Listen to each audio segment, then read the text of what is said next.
오늘은 또 이제 벌써 끝나가는 제딴 열심히 한다고 준비를 했는데 아무튼 여러분들이 진짜 아쉬운지는 잘 모르겠습니다. 자, 오늘은요 문학의 세계입니다. 문학의 세계라고 제가 제목을 잡긴 잡았는데 문학이라고 해서 꼭 이렇게 무슨 소설이나 문학 작품만을 말하려고 하는 것은 아니고요. 문학이라고 하는 것, 이 주제를 갖고 읽는 것, 우리가 뭔가를 읽어내는 것, 그 책이든 뭐가 됐든 간에 그런 것 자체를 한번 다뤄볼 생각입니다. 우리는 이렇게 의식이 깨어있는 동안에는 항상 뭔가를 이렇게 읽고 있어요. 그죠? 길거리를 가다가 뭐 신호등을 읽기도 하고 지나가는 사람들을 이렇게 보기도 하고 멍 때리면서 사람 구경하는 것도 되게 사실 재미있죠. 수많은 인터넷 기사들을 읽거나 또 거리의 간판들을 보거나 수많은 것들을 우리가 눈을 뜨고 깨어있는 동안에는 항상 뭔가를 읽어내고 있습니다. 제가 몇 년 전에 한참 되긴 됐는데요. 일본을 갔다 온 적이 있는데 와서 후배 녀석이 저한테 그런 질문을 하더라고요. 일본에 갔는데 형 그 간판은 어떻던가요? 일본 간판은 어떻던가요? 이렇게 물었어요. 저는 간판에 대해서 생각해 본 적도 없고 근데 그 친구는 업이 간판하는 친구라서 자기가 늘 이렇게 간판을 이렇게 디자인하고 혼자 홍작을 다 하니까 무슨 아이디어를 얻을 게 있나 싶어서 이제 일본 간판은 어떻느냐 물어본 거예요, 저한테. 그런데 한 일주일 이렇게 보내고 왔던 것 같은데, 간판을 제가 본 기억이 하나도 없는 거예요. 그 질문을 듣고 나니까, 간판이 어떻게 생겼었지라고 한참 이렇게 고민을 했는데, 별로 이렇게 기억이 나지 않더라고요. 그거를 이렇게 보면서, 야, 참 신기하다. 진짜, 뭐 눈에 뭐밖에 안 보인다고. 그렇구나, 결국. 우리가 하루에 이렇게 하루를 살면서 눈을 뜨고 이렇게 늘 이렇게 많은 걸 보는 것처럼 보이지만 실상은 우리는 보고 싶은 것만 보고 있는 것이 아닐까. 그죠? 그럴 것 같아요. 결국은, 니체가 얘기했던 말인가요? 어딘가 보면 그런 읽은 적이 기억이 나는데요. 사람은 책을 읽을 때 책을 수많이 읽지만 사실은 책을 읽는 게 아니고 자기 자신을 읽는 것이다. 멋진 말이죠. 그럴 것 같아요. 그래서 오늘 읽는 것에 관한 주제를 잡은 이유가 그거예요. 우리가 어쩌면 내가 보고 듣고 읽고 읽는 것이 그게 곧 나예요. 그러니까 우리가 다른 것일 수가 없어요. 그래서 읽는 것은 대단히 중요한 행위이고 읽는 것을 통해서 나를 읽을 수 있을 뿐만 아니라 혹은 내 사고를 의도적으로 바라고 싶고 소망하고 싶은 것들을 뭔가를 꾸준히 읽어낸다면 그쪽으로 제가 바뀌겠죠. 그 생각이나 사고방식이. 그래서 자기의 시각을 탈피하고 자기를 벗어나는 행위이기도 하고 동시에 깊이 잘 읽으시다 보면 나는 뭘 자꾸 눈매에 꼽히는지 나는 무엇을 자꾸 보는지 내 눈엔 자꾸 뭐가 자꾸 띄는지를 보시면 내 사고가 얼마나 천박한지를 이렇게 저절로 깨달을 수 있게 되지 않을까 생각이 들었어요. 얼마 전에 기사를 읽었는데 한국의 지금 독서량이 놀랍게도 지금 최근 몇 년에 걸쳐서 계속해서 줄어가고 있어요.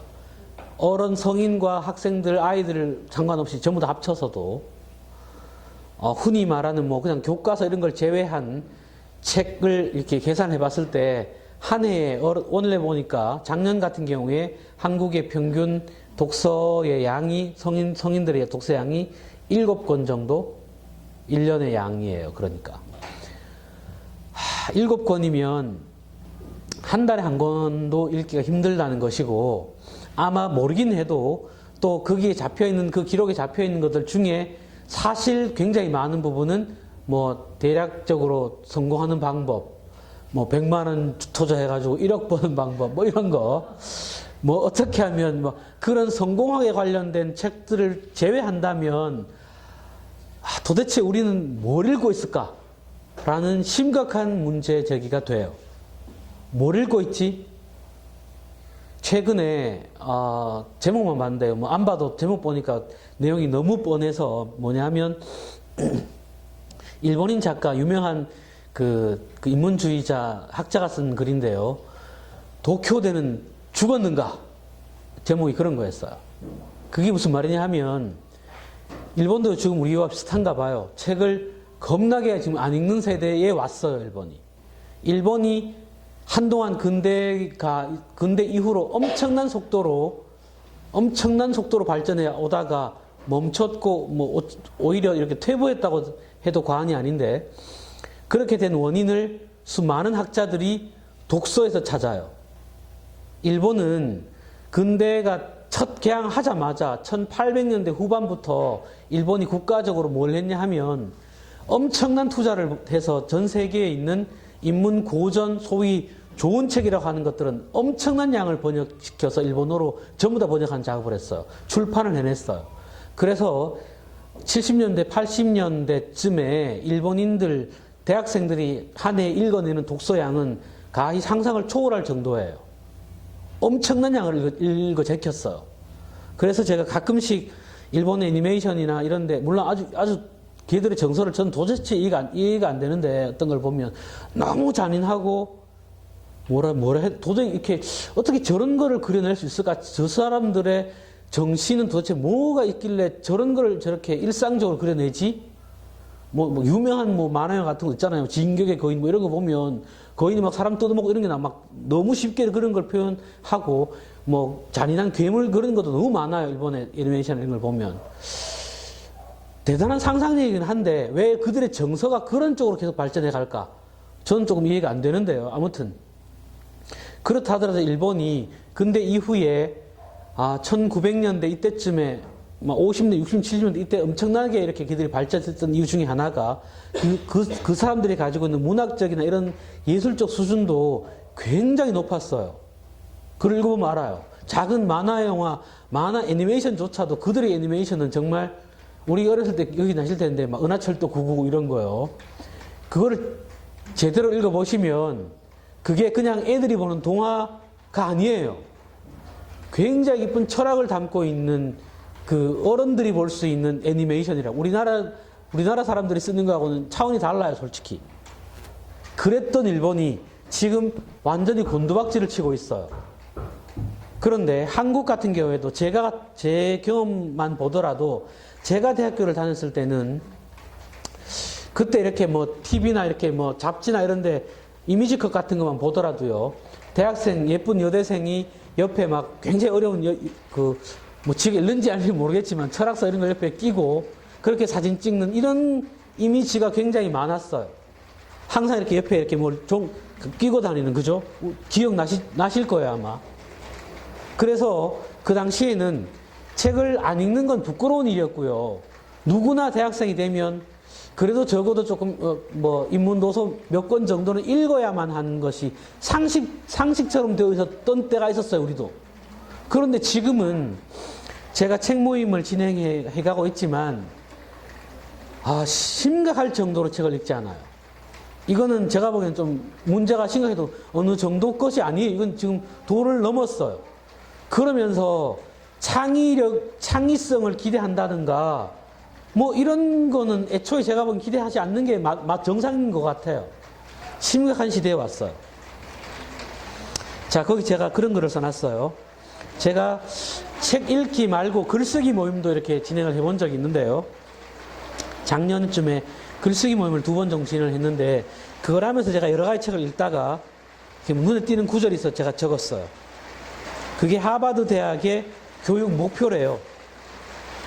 제가 또 하버드라고 또 껍벅 죽는, 늘 얘기하지만 그런 사대주의자는 아닌데 싫어하지만, 아무튼 왜 하버드가 세계의 최고의 명문으로 꼽히는가, 이유가 있겠더라고요. 보니까 그 이유가 이런 거예요. 그들의 교육 목표가 이런 거예요. 모든 학생들에게 글을 읽고 쓰며 설득력 있는 에세이를 쓰는 법을 알게 한다. 아니, 세계 최고의 대학이라고 보는 학교가 내세우는 교육 목표로 하기에는 너무 초라하지 않아요?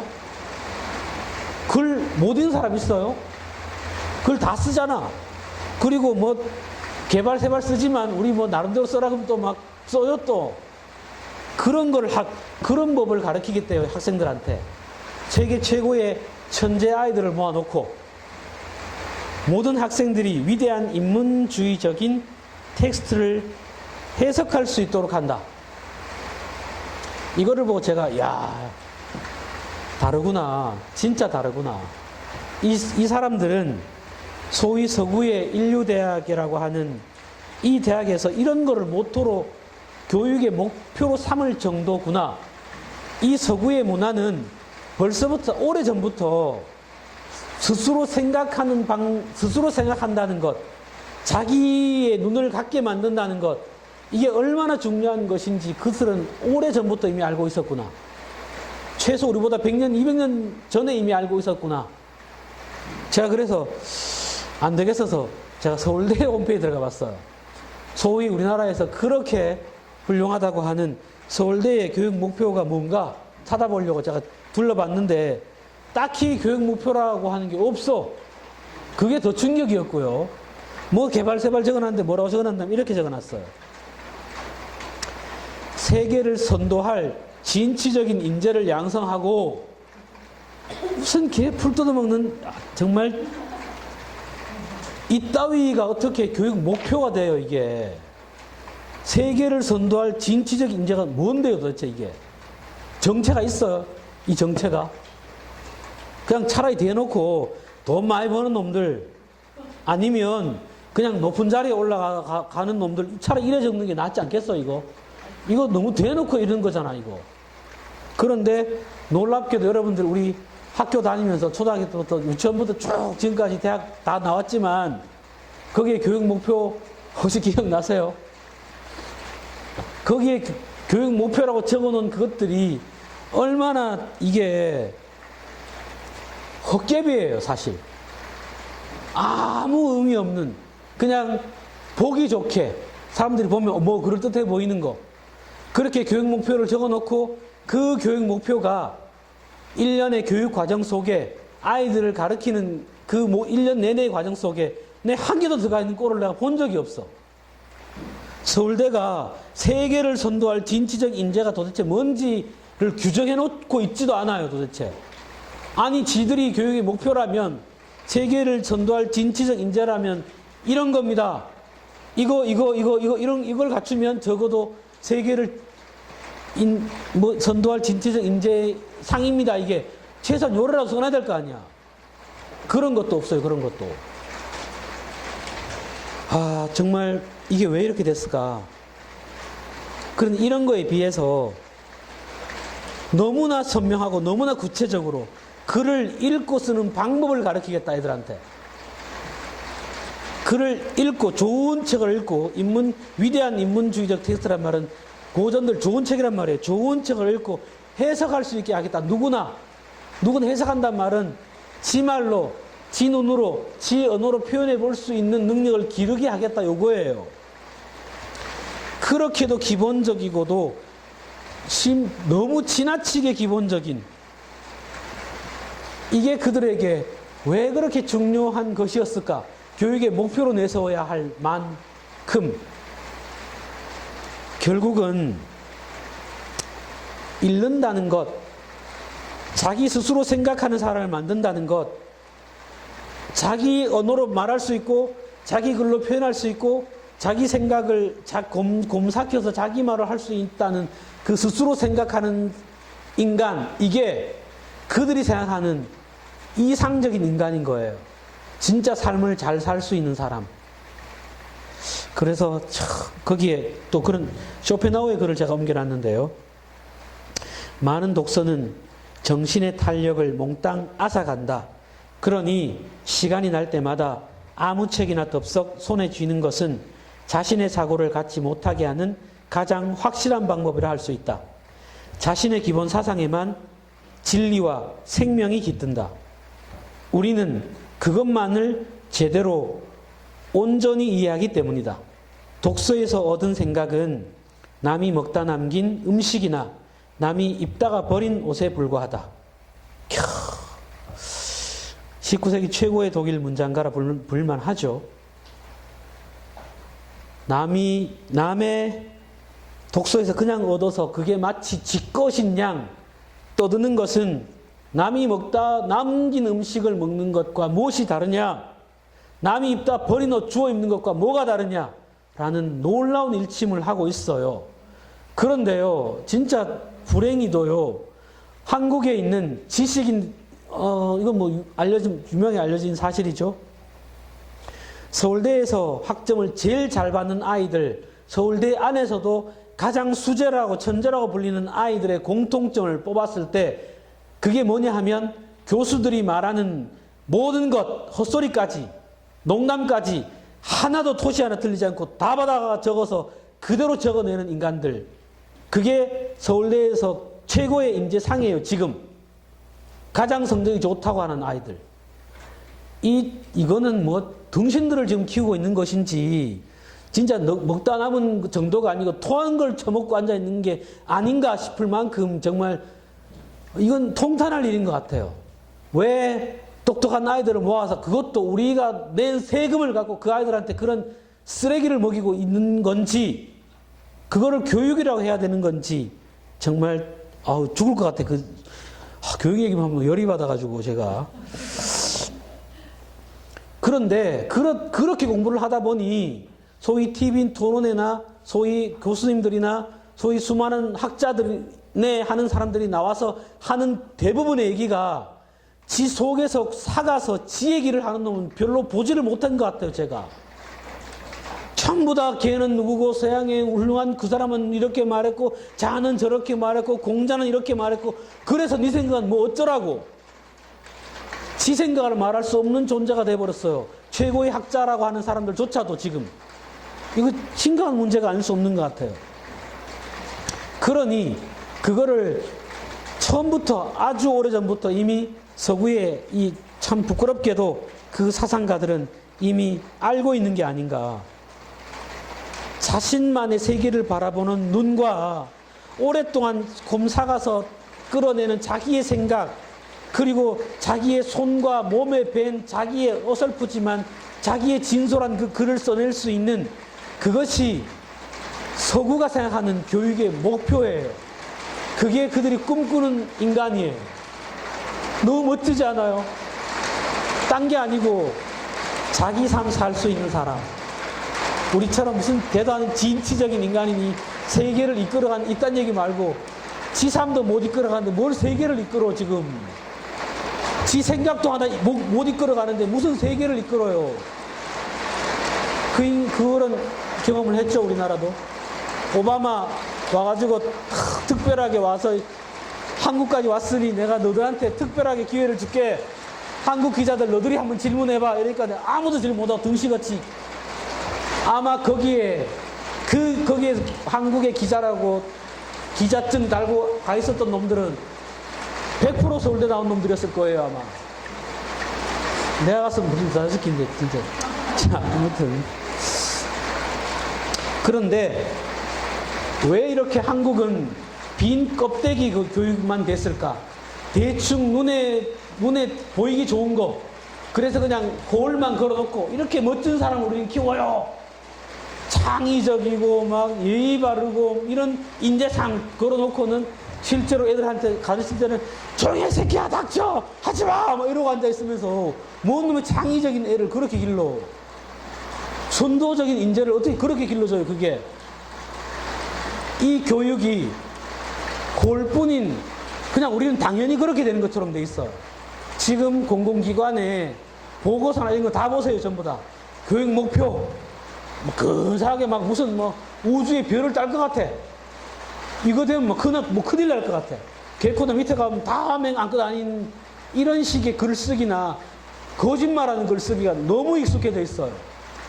그렇잖아요. 계획하면 자, 그런데 언제부터 우리는 옛날부터 이랬을까? 밑에 한번 봅시다. 조선 최고의 천재인 율곡 이 선생이 썼던 글입니다. 사람이 이 세상을 살아가는데 학문이 아니고서는 올바른 사람이 될 수가 없다. 멋지죠? 공부하셔야 됩니다. 그런데 여기서 말하는 학문이라는 것은 또한 절대로 이상한 다른 물건이 아니다. 그러면 학문이란 무엇인가?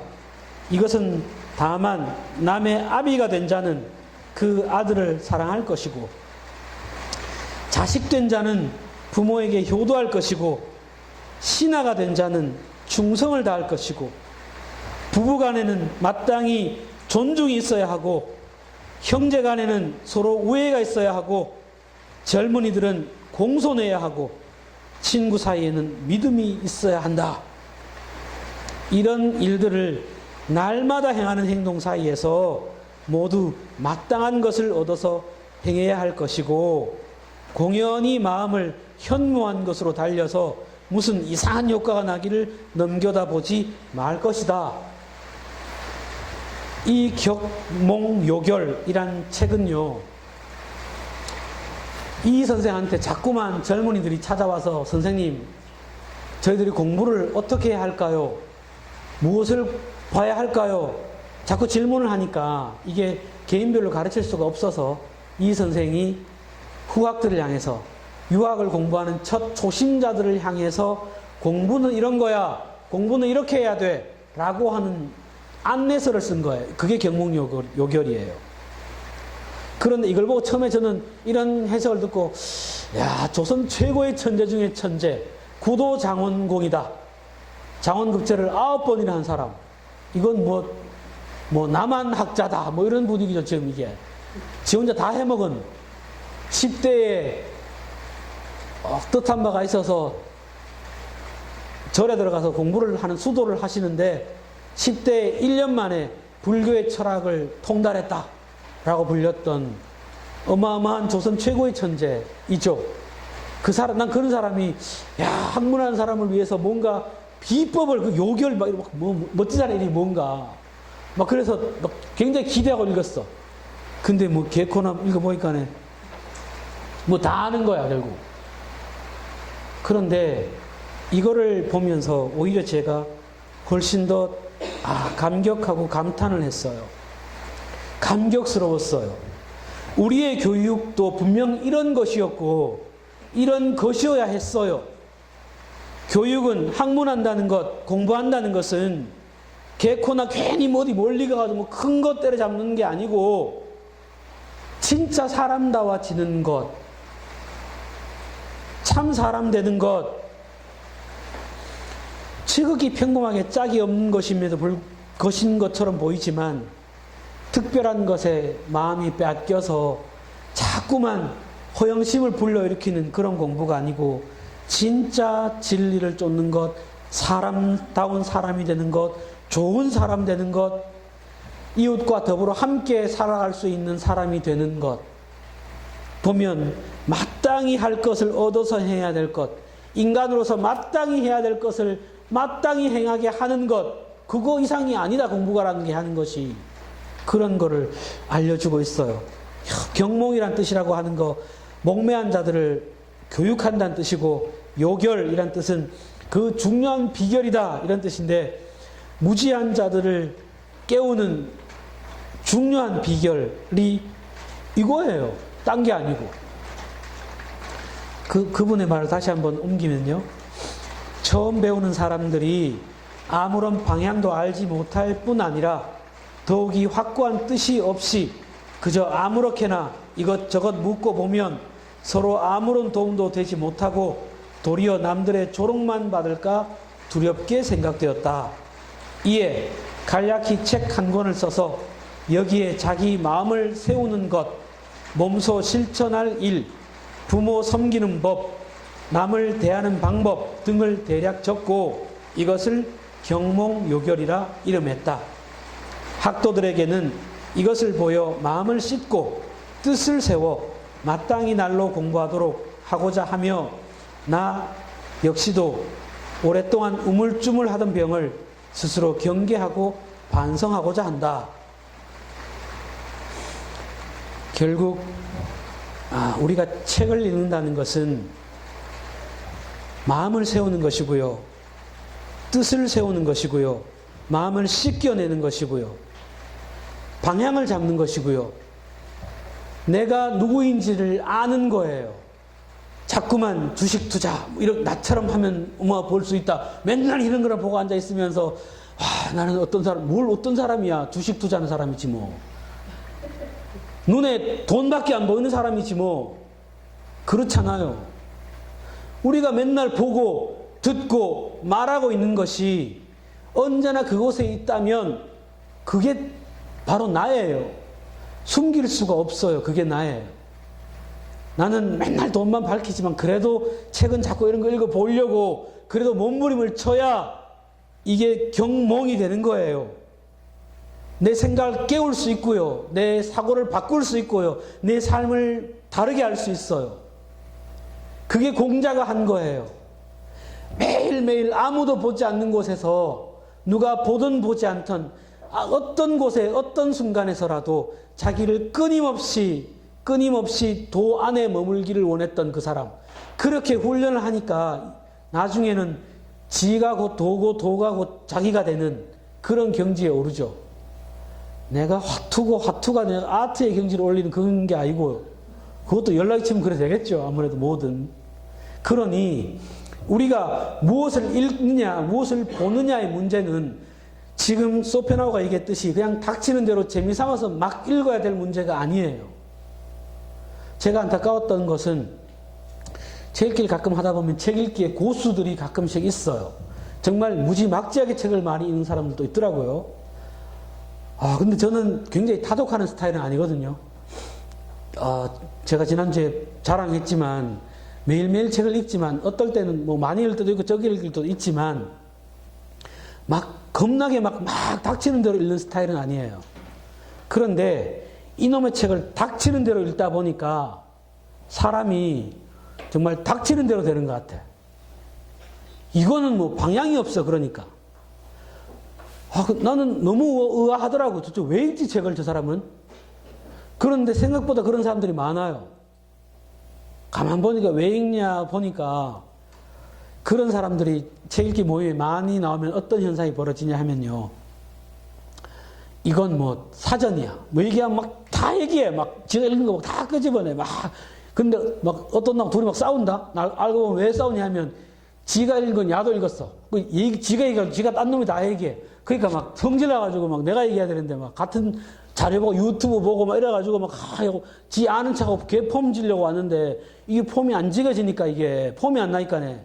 똑똑한 척을 해야 되는데 그런 것만 자꾸 이상하게 늘은 것 같아요. 그러다 보니 뭐 인기 있다, 유명하다 이런 책을 그냥 막 닥치는 대로 막 이게 과학책이든 수학책이든 관계없이 막 읽어 제키는 문제가 벌어지더라고요.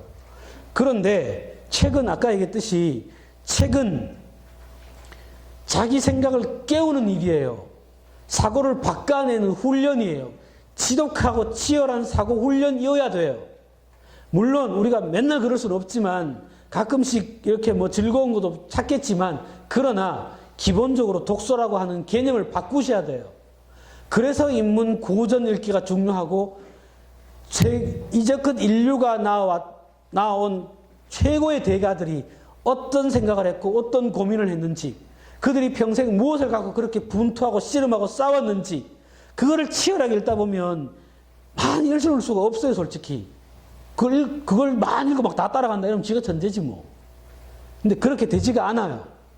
그러니까 철학책이나 고전책이 어렵고 재미없긴 한데 한 개라도 알고 나면 막 너무 좋아요. 그게. 되게 이 선생님도 그런 일이 있어요. 되게 이 선생님, 제 아들이 되게 이는 되게 이란다. 되게 이황생이요. 이황과 이가 조선 최고의 양대 산맥이라면 제 아들이 이황생한테도 너무 천재니까 어떻게 선생님은 그렇게 막 책을 보면 다 알 것 같고 막 그러니까 어떻게 읽으시냐. 그러니까 선생님이 자기도 책을 읽다가 주의 이런 책을 읽다가 이해가 안 되면 종일 이해될 때까지 막 겁나게 이해를 보는데 이해가 안 되는 거야. 그래도 그러면 책을 덮고 산에 올라가 산책을 해요. 계속 그 생각을 그것이 머릿속에서 해결될 때까지. 그리고 나서 몇 시간이고 산을 산책하고 걸어와서 내려와서 다시 책을 피는 거예요. 조선 최고의 천재들 이라고 해서 타고나서 읽으면 다 이런 게 아니라고요. 누구나 지독한 자기와의 그 사고를 하나씩 깨우쳐 가는 거예요. 유명한 연암 박지원의 이야기가 있어. 연암 박지원이 열하일기가 왜 갑자기 요새 최근에 떴던데, 왜 떴는지 모르겠는데, 읽어보면 뭐 별거 없어요. 그냥 유랑기예요. 그 열하일기가 조선시대에도 금서목록이었고요. 왜냐하면 글이 너무나 조선시대 사람들이 쓰는 것과는 달리 편년체로 썼어요. 지금으로 따지면 우리가 쓰는 에세이처럼 썼어요. 너무 쉽게 썼어요. 그러니까. 조선 양반들이 보기에는 이게 양반의 글의 품격을 떨어뜨린다고 봤어요. 왜 글을 이렇게 써? 폼나게 막 한자로 막 이렇게 쓰고 이러면 막 근사하게 써야 되는데 이 연암 박지원의 글은 너무 쉬운 거야. 그러니까 이게 양반의 글쓰기의 형태를 망친다고 보고 이렇게 금서를 했어. 근데 웃기는 건 조선시대 그때도 우리 무슨 영화였죠? 옛날에 영화가 있었는데 그 조선시대도 이미 글 뺏겨가지고 야서 이런 거 있잖아요. 왜 막 야한 책 이런 놈도 있었고요. 불법 인쇄업자들이 많았어요. 그거 막 뺏겨 써가지고 연암 박지원 열하일기가 열하일기를 또 안 읽어본 놈은 없다 할 만큼 조선시대 양반들조차도 지들이 금서를 해놓고 지들도 다 읽어. 워낙 인기가 있고 재밌으니까.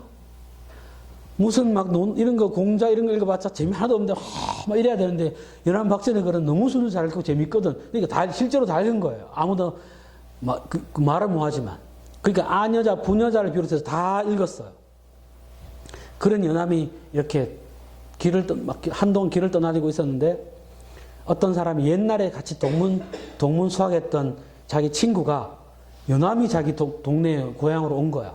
저 산속의 암자에다가 며칠을 쉬고 있는 거야. 그러니까 자기 아들을 보고 너무 아까운 기회니까 아들을 보냈어요. 연암한테. 가서 스승을 삼아라, 니가.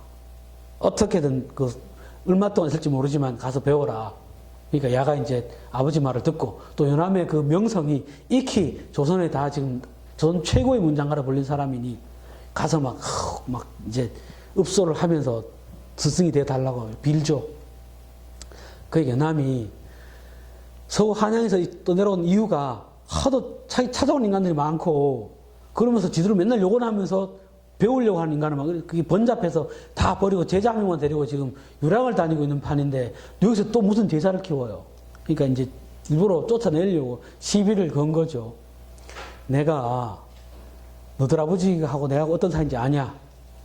우리 잘 모릅니다. 안 들었습니다. 너들 아버지하고 내가 원수 사이다. 같은 스승을 섬겼는데 너들 아버지가 배신을 해가지고 내가 너들 아버지를 내가 개처럼 여긴다 내가. 근데 그 아들을 내가 제자로 받겠니? 이러면서 되게 막 모욕감을 줬어요. 그러니까 그 사람이 아버지를 욕하는데 뚜껑이 열리는 정상이죠. 거기서 비굴하게 그러면 진짜 나쁜 놈이죠, 그거는. 그러니까 일어나서는 뭐라고 하냐면 연암이 그렇게 뛰어난 사람인 줄 알았는데 도리를 모르는 사람이라면 그런 내가 배울 필요가 없다. 덮고 나가요. 처음에 와서는 막 앞에서 저 대문 밑에 막 엎드려 있고 마당에 막 꿇어앉고 이랬던 놈이 연암이 도저히 안 되겠다 싶어서 제자를 불러가지고 말을 시켜가지고 그렇게 모욕을 주니까 이제 집에 가는 거야. 집에 갔어. 연암이 이래 누워있다 이래가지고는 제자를 보고 야야 가 데리고 온나 가서 내일 아침부터 나오라 캐라 이제 가르치겠다는 거죠. 그래서 막 이제 막 얘기하니까 걔가 그 다음날부터 새벽 일찍 이제 막 의관을 이렇게 정제를 하고 이제 정식 스승이 되니까 막 최고의 문장가를 찾아서 갔는데 가보니 이미 연암은 이제 글을 펴고 앉아 있었고 오더니 논어를 읽었나 물는 거예요. 논어를 읽었다. 조선 양반이 과거를 준비하는 사람이 논어는 아주 완전 기본서 중에 기본서이기 때문에 아마 수십 번 읽었을 거예요. 그런데 연암이 하는 얘기가 논어를 다시 읽으라고. 소리를 내서 읽되 이어서 시끄러우니까 네 소리도 꼴보기서 싫으니까 내 옆에 읽지 말고 니는 딴 데 가서 읽어라. 내가 안 보이는데. 딴 데 가서 시큰 다 읽고 천천히 소리를 또박또박 다 읽고 나거든. 그러면 내한테 다 읽으면 내한테 오라고.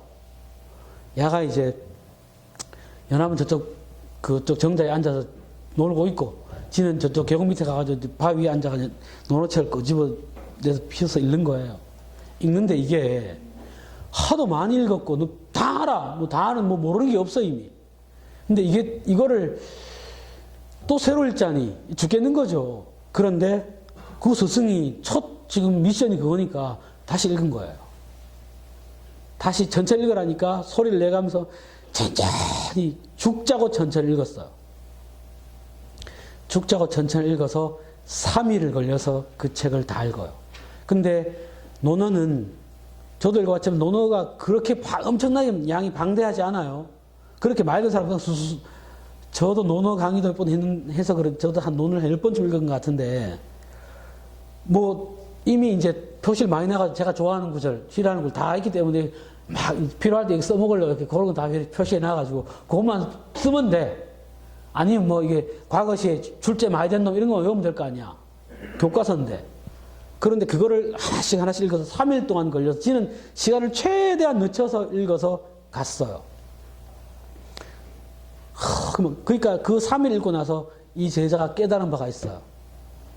지가 평생 수십 번을 읽었는데 지금까지 보지 못했던 논어에서 다른 의미들을 깨달은 거야, 자기가. 천천히 읽으니까 보이는 거야. 다른 것들이 보이는 거야. 지가 보지 못했던 것. 너무 좋아서 막 기분 좋아서 막 달려가가지고, 선생님 제가 3일 동안 선생님 시키신 대로 읽었는데 진짜 선생님 말씀대로 제가 다른 게 보입니다. 여기서 말한 그 주의가 해석한 건 이거 뭐 잘못된 것 같은데요. 막 얘기하니까 이 연암이 보고는 아무 말 없이 들어가더니 자기가 쓰던 책을 한 권. 그게 뭐냐면 연암이 이 제자가 바로 그걸 시키기 바로 직전에 연암도 한 달에 걸쳐서 그거를 차근 제자보다도 훨씬 더 느린 속도로 읽으면서 거기다 자기가 느낀 점 주석을 단 거예요. 그러고 나서 그걸 이렇게 주는 거죠. 그러면서 그거를 해내는 걸 보고 그 친구를 제자로 받아요. 지금까지 다른 제자들이 왔을 때 이거를 읽으라고 줬는데 어느 놈도 안 읽더라. 대충 읽고는 이미 나가니까 뭐 읽었나고 읽었어요. 나 그럼 알아. 이렇게 말할 게 뻔하니 안 읽는 거예요, 이게. 다 알고 있다고 생각해버리니까. 그런데 니는 보니까 스승의 눈으로 봤을 때는 아직 멀었지만, 그렇지만 선생이 시킨 그거를 겨우겨우 앉아가지고 다 아는 거지만 3일 동안을 다 읽고 오더라는 거죠. 됐다는 거예요. 그 정도면 됐다고. 그래서 그 친구를 제자로 삼죠. 읽는다는 것은, 우리가 글을 읽는다는 것은 그런 것 같아요. 아까 얘기했듯이 자칫 잘못 책을 후루룩 읽어버리면, 아까 얘기했죠. 결국 내가 보는 것만 보게 돼요.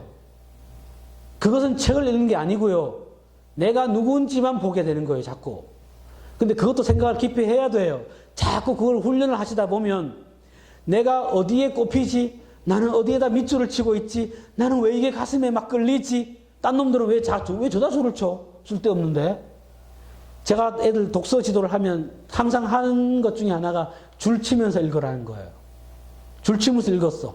줄을 치면서 갖고 오잖아요. 이거 왜 줄 쳤노? 쥐가 왜 줄 쳤는지 몰라. 뭔가 있기 때문에 줄 쳤을 거 아니에요, 분명히. 지를 건드렸던 부분이 뭔가 있어요. 그런데 그거를 뭘 건드는지도 모르는 거예요. 여러분도 해보세요. 해보고 지가 줄 쳐놓고 나중에 다시 보면서 참 좋다. 뭐 좋긴 좋아. 뭐가 좋다는 말이야 도대체. 우리의 언어가 이렇게 빈약해요. 기껏 영화 보고 와서 좋았지? 나도 좋았어. 뭐가 좋았는데? 몰라. 좋았지? 끝이야. 이렇게 정신같이 말을 할 수가 있나 우리가. 이러니 글을 잘 쓸 수가 있나 생겨네. 근데 그 훈련을 자꾸 하시다 보면 이게 왜 좋은지, 이게 왜 내 마음에 이 글이 내한테 들어오는지가 보이기 시작하고요. 보이면 내가 누군지가 알아요. 나는 생양아치구나. 이것도 보이고요. 나는 되게 근사한 척 하지만 실상은 내가 허영심으로 가득 차 있거나도 보이고요. 그게 보여요. 그게 보이면 저자의 눈도 바로 보일 수 있어요. 아, 나는 이렇게 봤는데 저자는 이렇게 봤구나. 그 두 가지를 읽어내는 게 일단 독서의 가장 중요한 원칙인데요. 하여튼 나중에 기회가 되면 독서 얘기는 다시 하기로 하고요. 아무튼 읽는 것은 곧 나다. 그래서 읽으실 때 최대한 좋은, 아까 자기 영혼을 돌볼 수 있는 글을 선택하시라. 좋은 책을 읽어서 자기 말로, 그리고 좋은 책을 자꾸 같은 구절 자꾸 읽다 보면 그게 나도 모르게 내 속에 박혀서 내 입에 그게 나온다? 못 듣잖아요. 누가 말해도 잘 기억 안 나는데 그게 내 입으로 나와요. 그게 이게 내 거화된 거 되어가고 있는 중이에요. 그게. 그러니까 이게 오랫동안 좋은 책을 오랫동안 읽는다는 건 엄청난 힘을 갖는 거예요. 천재들의 책을 읽고 계속 본다는 건 나도 모르는 사이에 내가 천재가 되어가고 있다는 거예요. 대가들의 글이 읽히기 시작하고 그게 재미가 있다는 얘기는 나도 대가가 세상을 보는 듯한 그 눈을 나도 갖게 됐다는 뜻이에요. 놀라 자빠질 일이에요. 해보세요. 제가 해봤는데 애들이 천재로 바뀌어요. 애들 스스로도 느껴요. 지가 그전에 못 봤던 애가 성적이 높아져요. 애가 공부하는 게 암기력도 높아져요. 이게 논리적으로 보이기 때문에 글을 읽어내고 해석한 능력도 좋아지더라고요. 그거를 하려고 의도했던 건 아닌데 부작용으로 애들이 천재가 되더라고요. 여러분도 부작용을 여러분도 경험할 수 있습니다. 좋은 책을 읽으시면요. 자, 첫 번째 책입니다. 제가 여러분들에게 소개드릴 제가 책 읽기 모임을 하거나 하면, 그리고 아이들한테 혹은 독서를 지도하거나 하면 제일 먼저 추천하는 책 중에 하나가 이거예요. 갈매기의 꿈이라고, 리차드 바크라고 했던 그 원래 비행기 조종사 출신이었는데, 지 말로는 그래요. 이 작가 말로는 지가 어느 날 밤에 해변을 걷는데 계시가 내렸대요. 신의 계시를 받고서 이 갈매기의 꿈이라고 하는 글을 썼대요. 이 글을 보시면요, 동화 같아요. 애들도 쉽게 읽을 수 있어요. 여러분들 같은 경우는 한 2시간만 읽으면 다 읽을 거예요. 쉽고 이게 뭐지? 되게 재밌어요. 그리고 말 그대로 갈매기의 꿈이 주인공이 갈매기이기 때문에 진짜 말 그대로 동화 같은 책인데, 그래서 썼는데, 그래서 한동안 이게 기독교에서는 금서 목록이었어요. 지가 계시를 받아 썼는데 그게 여기서 나타난 주인공 그 갈매기가 마치 예수를 빗대서 쓴 거 아닌가, 이런 오해를 받아서 아무튼 그래 됐는데, 지금 최근에 다시 요즘 계속 또 나오고 있는데요. 지금 최근에 쓴 건 보니까 이 리차드 바크가 뒤에 제가 읽은 건 옛날 건데 애들한테 가르치다 보니까 애들이 새 책 사와서 보니까 뒤쪽에 옛날에 없었던 부분을 지가 추가로 이렇게 더 썼어요. 제일 마지막 마무리 부분에 몇 장 정도를. 제가 보기에는 망쳤어요. 안 썼던 게 더 나을 뻔했는데. 아무튼 그렇고요. 첫 번째 장면 1. 삶의 의미와 더 차원 높은 목적을 추구하고 따르는 자보다 더 책임 있는 갈매기가 대체 누구란 말입니까? 우리는 수천 년 동안 물고기 대가리나 찾아다녔습니다.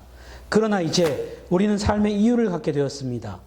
배우고 발견하고 자유로워지는 것, 저에게 한 번 기회를 주십시오. 제가 발견한 것을 여러분에게 보여줄 수 있게 해 주십시오. 갈매기 조나단이 이상한 놈이에요. 야는 나는 게 너무 좋았어요. 그래서 다른 애들이 맨날 어떻게든 빨리 물고기를 잡아서 빨리 먹을까 이런 거 하고 다니는데 지 혼자 이렇게 동떨어서 계속 나는 연습을 하고 있는 거야, 야가. 그러니까 다른 갈매기들이 자꾸 야한테 니 그러지 마라. 그러면서 이 회의가 열렸어요. 갈매기 장로가 마을 대표 이장이죠. 이장님이 야를 불러가지고 갈매기의 존재하는 목적은 생존이고 물고기 대가리 누가 빨리 찾느냐, 이게 중요한 거다. 나라서 지금 뭐 하려고 자꾸 나는 연습을 하는데, 그렇게 하는 거죠. 그래서 그 회의가 도저히 야가 말을 안 들으니까 이 회의, 지금 여기 요 장면은 그 회의 장면에서 야를 추방시키는 장면이에요. 갈매기의 무리에서 쫓아내요. 거기에서 이제 이 갈매기 조나단이 그렇게 말하는 거예요. 니처럼 책임감 없이 니가 자꾸 그렇게 행동을 하면 다른 애들한테 사회에 나쁜 영향을 미치니까 니는 우리 공동체에 있으면 안 돼. 추방하는 거죠. 그런데 조나단은 이렇게 말해요. 삶의 의미를 추구하는 것보다 더 책임 있는 삶이 도대체 뭔데? 그렇게 말해요. 그것 진짜 삶의 이유를 저는 찾았고, 그 삶의 이유라는 것이 내가 배우고 발견하고 자유로워지는 것이었어요. 내한테 기회를 주면 이걸 내가 알고 깨우친 거를 내가 다 다른 사람들도 알려줄게요. 근데 다 쫓아냈어요. 마치 우리 사회를 이렇게 겨냥한 것과 같아요. 우리가 돈 벌고 빨리 안정되고 빨리 좋은 직장 구하고 뭐 적당한 시간에 결혼해야 되고 뭐 이렇게 빨리빨리 집도 사고 차도 사고 뭐 이렇게 해야 되는 그게 전부인 것처럼 이 사회에서 뭔가 다른 튀는 행동을 하면 자들은 사회에서 낙인 찍히는 아이들이 되죠. 그런데 그 아이들은 어쩌면 지 삶의 의미를 찾고 있는 건지도 모르는데, 그거를 우리 사회가 지금까지 살았던 기존의 가치관과 다르다고 해서 그들을 추방하고 있는 것처럼 보여요. 진짜 자기 삶의 이유를 찾는 것, 그것이 왜 무책임한 것이고 그것이 왜 사람들에게 분노와 두려움의 대상이 되어야 될까? 우리는 삶의 의미를 진짜 찾고 있을까? 그리고 그것을 추구하는 삶보다 더 가슴 벅찬 일이고 진짜 책임감 있는 삶이 있을까? 어쩌면 그것보다 내 자신한테 마땅한 대우가 있을까? 내한테 해줄 수 있는 그보다 더 큰 게 있을까? 그냥 남들이 다 살라는 대로 그냥 그대로 가면서 내가 꿈꿨던 거 다 잊어버리고 내 삶의 의미 따위는 다 잊어버리고 내가 누구인지 그 고민은 나도 옛날에 다 해봤는데 그거 다 필요 없어. 빨리 경제적으로 안정되고 그것만 찾아라고 하는 세상에서 그냥 그 길을 가는 게 맞나? 아니면 세상에서는 비틀거리고 흔들리게 보일지 모르지만 그나마 그래도 내가 누구인지를 끝까지 찾으려고 하는 그것이 나한테 내가 해줄 수 있는 최고의 책임감이 아닐까? 그런 생각이 들어요. 이거는 두 번째 장면은요, 거의 마지막, 이제 여기서 쫓겨나서 지 혼자 나는 연습을 하다가 진짜 막 절대 경지에 다다르거든요. 그 속도가. 막 100km, 200km 날고 막 완전히 나중에 그 치앙이라고 하는 스승 그 갈매기를 만나는데 그 갈매기를 통해서 이제 몸에 쉽게 말하면 유체이탈인데요, 거의. 진짜 인간의 한계를 넘어선 속도를 야는 배우게 돼요.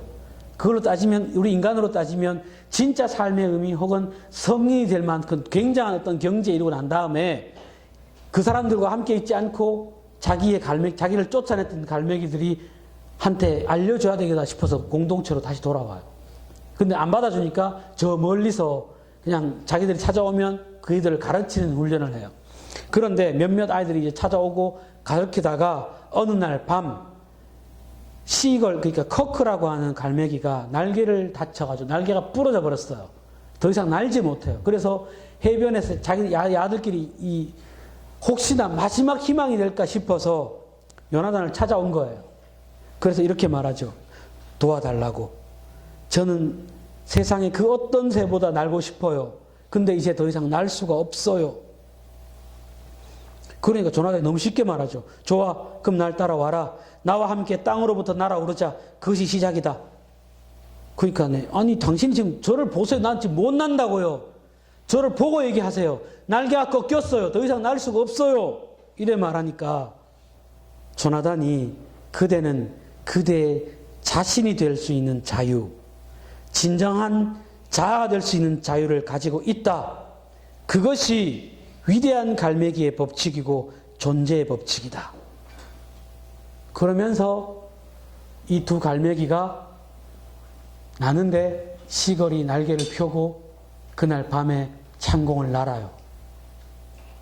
날개가 꺾였던 새가 찾아와서 이 새가 막 자기가 다시 날 수 있다는 것 때문에 막 밤하늘을 날면서 너무 좋아서 막 야, 나는 날 수 있다 막 소리를 치고, 그러니까 공동체 속에 있었던 다른 수많은 갈매기들이 밤에 자다가 그 자기 동료 중에 한 명이었던 시걸이 날개가 부러질 거를 아는데 그 친구가 날고 있다는 소리를 다 듣죠. 저는 이 장면에서 도와주세요. 날개를 꺾여서 찾아온 그 커크의 모습이 지금 우리 아이들을 어쩌면 모습이 아닐까. 경쟁에 내몰려가지고 1등이 아니면 이거 뭐 적어도 1%, 4%, 1등급 안에 들어가지 못하면 언제나 열패감에 시달려야만 하는 아이들이 외치는 것 같아요. 도와달라고. 어쩌면 우리 스스로의 모습일지도 모르겠어요. 세상이 너무나 세상의 자본주의의 논리에 막 거대한 그 수레바퀴 속에서 우리가 깔려가면서 거기에서 우리도 모르는 채 깔려가고 있는데 매일매일의 생존을 위해서 한 달 한 달의 먹거리를 위해서 또 내일의 걱정을 위해서 거기에 그것 때문에 우리가 날개가 있는지도 모르고 우리가 날 수 있다는 사실도 모르고 우리 안에 진짜 내 진정 내가 될 수 있다는 어떤 의식도 하지도 못한 채 그냥 살아가고 있는 거 아닐까? 그런 거 아닐까? 우리는 우리 자신이 될 자유가 있고 진정한 자아가 될 자유가 있다라고 말해요. 그거를 믿기만 하면 진짜 내 안에 그런 자아가 있다는 그 진정한 자유가 있다는 것을 믿기만 하면 우리는 날 수 있다고 선언하고 있는 것 같아요.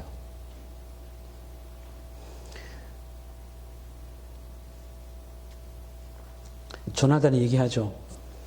대체 왜 그럴까? 왜 세상에서 가장 어려운 일이 한 세에게 그가 자유롭다는 사실을 확인시키는 일, 그리고 그가 조금만 시간을 내어 연습한다면 그 자신 스스로 그것을 증명할 수 있다는 사실을 믿게 하는 일일까? 왜 그것이 그토록 어려운 일이어야만 할까? 왜 그토록 어려운 일일까, 그게?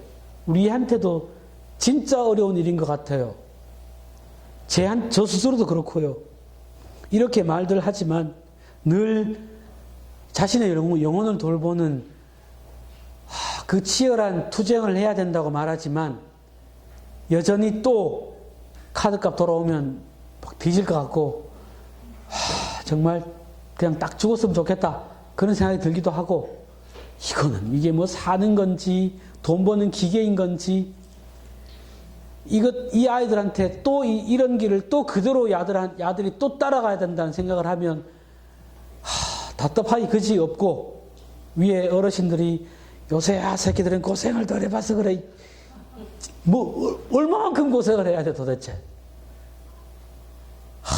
그런 세계의 속에 있다 보니 진짜 내가 내 자아로서 살아갈 수 있을까?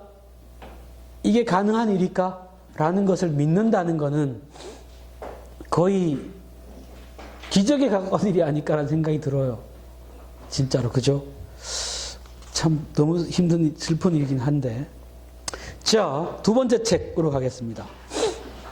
그리스인 조르바 이거요.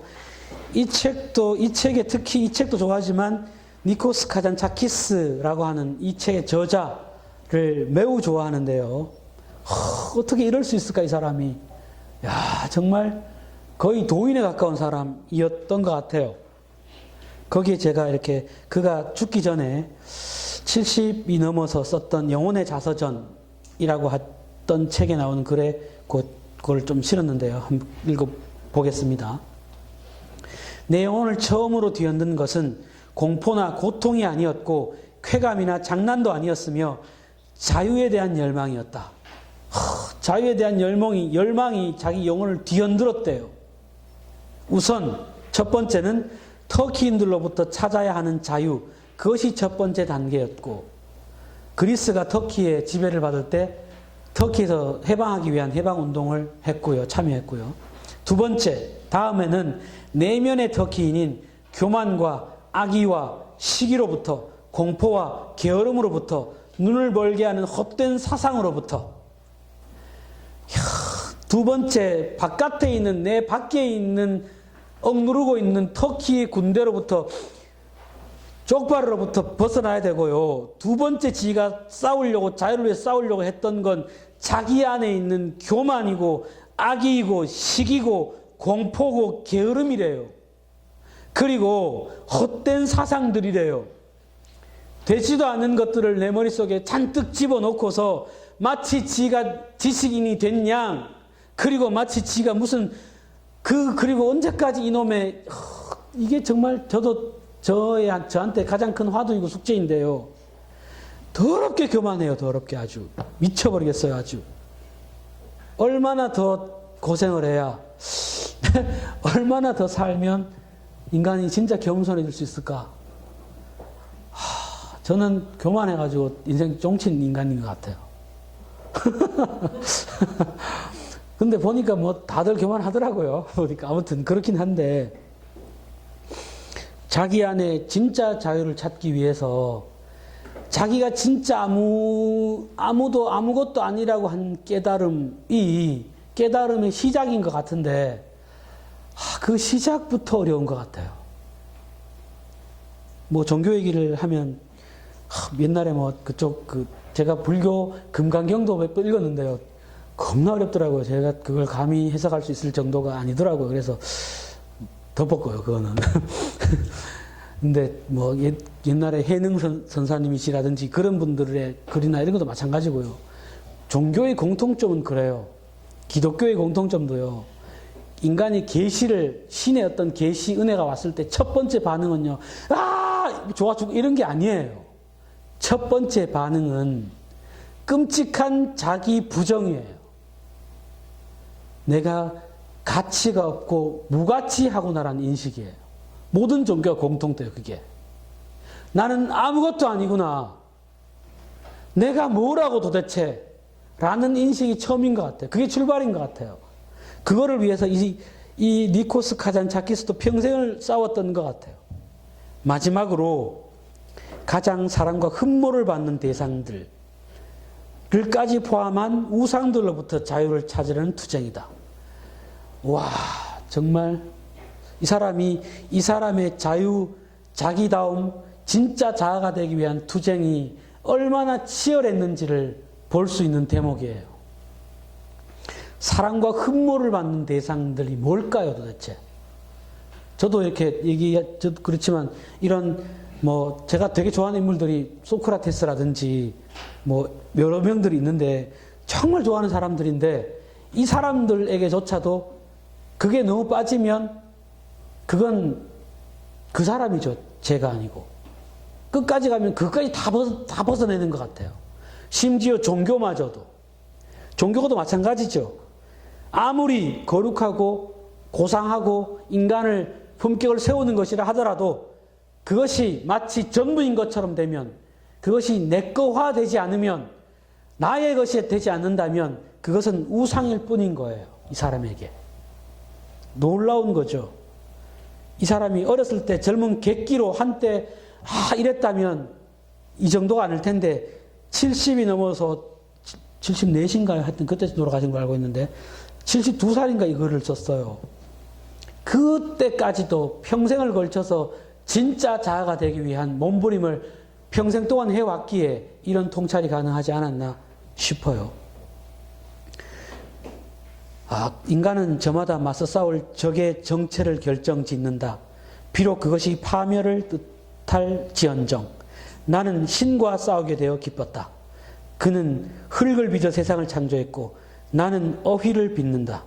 신은 지금처럼 땅 위를 기어다니는 인간을 만들었고 나는 꿈을 이루는 공기와 상상력으로 시간의 횡포에 항거하는 인간을 보다 영적인 인간을 빚어내리라. 신의 인간은 죽지만 내가 창조한 인간은 살리라. 와, 직이죠. 거의 니체급인데 이 사람도 보면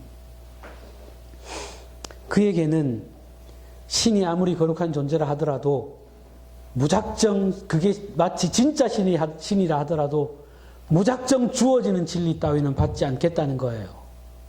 그 어떤 것도 그냥 주어진 것, 그냥 받아들이는 것에는 진리가 있을 수가 없다는 거예요.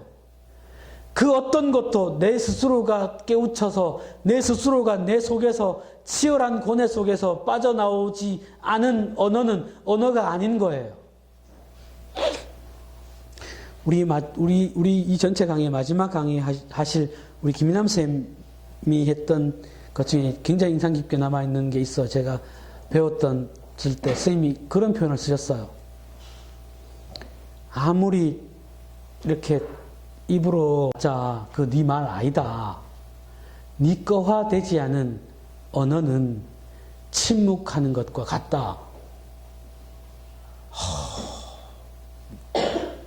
그래서 제가 우리 선생님을 예수님 닮으로 좋아하는 것 같아요. 아무튼 아무리 떠들어봤자 이게 내 거화되지 않은 언어는 그냥 소리일 뿐이에요. 잡소리일 뿐이에요. 소음일 뿐이에요. 한마디를 하더라도 지거화된 얘기를 해야 그게 진짜 자기의 언어를 갖는다는 뜻이에요. 굉장하죠? 그래야 될 것 같아요. 그러면서 이 사람이 썼던 그 미알리스 대장 최후의 유혹, 최후의 유혹이란 말은 그리스도 최후의 유혹인데요. 이 책도 한번 읽어보시면 굉장히 쇼킹하고 대단한 책이에요. 그리스도 최후의 유혹은 예수가 십자가에 못 박혀서 마리아를 막달라 마리아하고 연인 관계라고 설정을 했고요. 막달라 마리아를 거기에 대한 갈망하는 것, 그런 것들로 그려냈어요. 그러니까 이보다 엄청난 신성모독이 없죠. 그리고 미알리스 대장은 자기 아버지 얘기예요. 그 터키군에 싸웠던, 독립운동을 했던 이 얘기들이 기독교를 너무 이렇게 모독한다고 해서 그쪽에서 이 사람을 파문시켰어요. 그러니까 그리스 정교에다 이런 편지를 보내죠. 성스러운 사제들이여, 여러분은 나를 저주하나 나는 여러분을 축복합니다. 여러분께서는 나만큼 양심이 깨끗하기를, 그리고 나만큼 도덕적이고 종교적이시기를 기원합니다. 죽이죠, 진짜. 감히 어떻게 이런 말을 할 수 있을까? 이야, 진짜 자기 스스로에 대한 치열한 투쟁을 하지 않으면 감히 입 밖에 낼 수 없는 언어들이죠. 그 밑에 썼던 말은요. 나는 아무것도 바라지 않는다. 나는 아무것도 두려워하지 않는다. 나는 자유다. 이게 자기 스스로 가진 묘비명이에요. 이 사람의 묘비명. 야, 넌 뭐라고 짓지? 참. 뭐 누구처럼 그럴 줄 알았다. 뭐 그래 적어야 되는지. 아무튼. 자, 그 책에 이 그리스인 조르바에 보면 조르바라고 하는 한 실제 존재했던 인물이고요. 자기가 직접 만났던 사람이에요.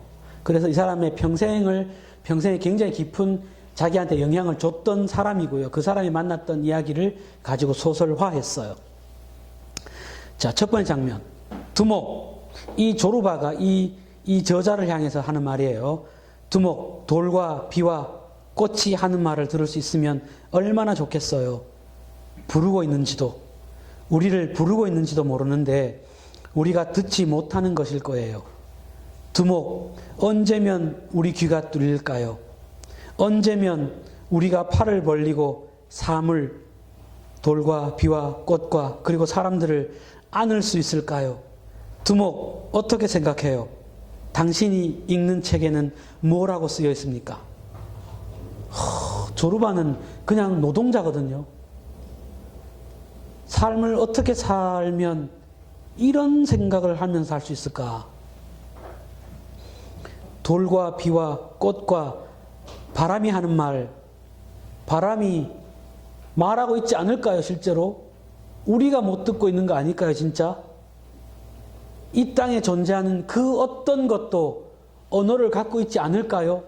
각자 그들이 가지고 있는 독특하고도 아름다운 언어를 갖고 있지 않을까요?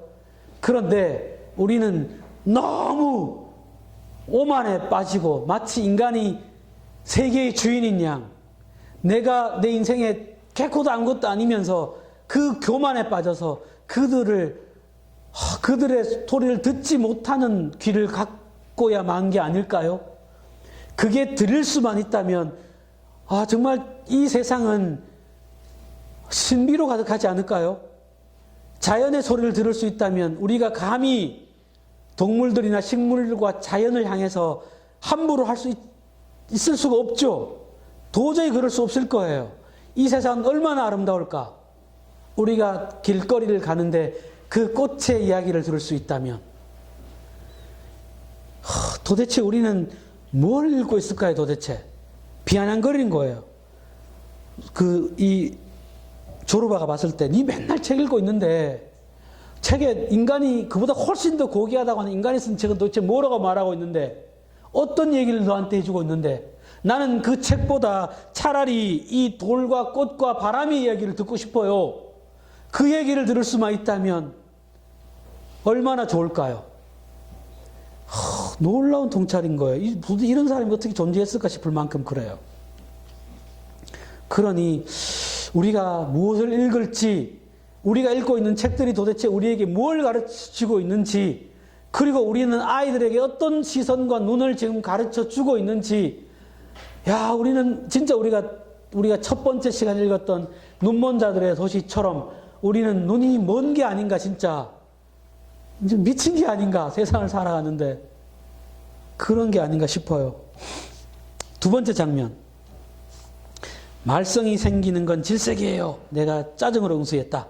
내가 짜증을 낸 것은 내 내부의 욕망 역시 암내를 풍기며 지나간 그 탄탄한 몸을 갈망하고 있었기 때문이었다.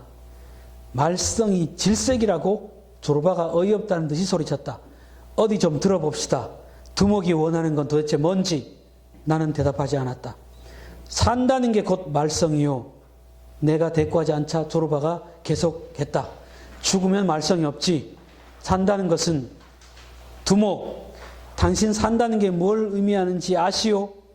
허리띠를 풀고 말썽거리를 만드는 게 바로 삶이요. 그래도 나는 아무 말도 하지 않았다. 조르바의 말이 옳다는 건 나도 알았다. 그러나 그럴 용기가 내겐 없었다. 나는 아무래도 인생의 길을 잘못 든 것 같았다. 타인과의 접촉은 이제 나만의 덧없는 고백이 되어가고 있었다. 나는 타락해 있었다. 여자와의 사랑과 책에 대한 사랑을 선택하라면 책을 선택할 정도로 타락해 있었다.